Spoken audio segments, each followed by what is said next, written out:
নির্বাহী ছুটি শেষে স্বাভাবিক কার্যক্রম শুরু হয়েছে প্রতিটি অফিসে। সেই হিসাবে অফিসে উপস্থিত দপ্তর প্রধান সহ অন্যান্য কর্মকর্তা কর্মচারী। তবে এক্ষেত্রে অন্যান্য কর্মকর্তাদের সাথে পার্থক্য রয়েছে এই কর্মকর্তাদের।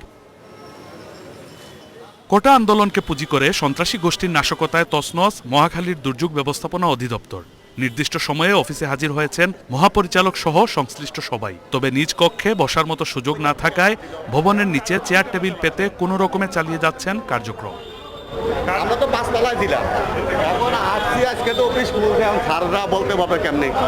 আমরা তো ছাত্র নিষ্ঠা মানে আমাকে ভয়াবহ বিভীষিকাকারে কয় অগ্নিকাণ্ডের। বনানীর সেতু ভবনের চিত্র আরও করুন। নাশকতাকারীদের হামলায় এই ভবনটি এতটাই ক্ষতিগ্রস্ত যে সেখানকার কোনো ফ্লোর এমনকি নিচতলায় বসার সাহস পাচ্ছেন না কেউ। তাই উন্মুক্ত কম্পাউন্ডে তাঁবু খাটিয়ে চলছে অফিস। সেতু সচিব সহ অন্যান্য কর্মকর্তা তাঁবুর নিচে বসে চালাচ্ছেন দাপ্তরিক কাজ। কর্মকর্তা কর্মচারীদের বহন করার পাশাপাশি নাগরিক সেবায় নিয়োজিত গাড়িগুলোও পুড়িয়ে দেওয়া হয়েছে।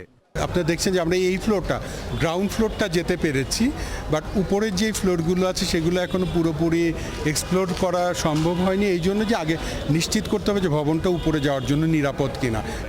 দেখুন, নির্বাহী ছুটি আজকে তো শেষ হয়েছে, আজকে তো অফিস শুরু হয়েছে। আমরা কিন্তু 18 তারিখে আগুন লাগার পর 19 তারিখ থেকে আমাদের যে জরুরি যোগাযোগ সেগুলো আমরা এখানে এসেই করতে হয়েছে। ক্ষতিগ্রস্ত সরকারি ভবনগুলো পরিদর্শন করেছেন পূর্ত সচিব। জানালেন ক্ষয়ক্ষতির সঠিক পরিমাণ এখনো নির্ধারণ করা যায়নি। আমাদের যতগুলো ভবন ক্ষতিগ্রস্ত হয়েছে, আপনারা জানেন যে ত্রাণ ভবন ক্ষতিগ্রস্ত হয়েছে, বিটিভি ভবন ক্ষতিগ্রস্ত হয়েছে, এটা তো আপনারা দেখতেই পাচ্ছেন। তো আমরা সব জায়গাতেই পরীক্ষা নিরীক্ষা চালানো হচ্ছে, আমাদের ইঞ্জিনিয়ার টিম কাজ করছে এবং আমরা প্রত্যেকেই চেষ্টা করছি যে আমরা যত দ্রুত সম্ভব এর ক্ষয়ক্ষতির পরিমাণ নিরূপণ করা।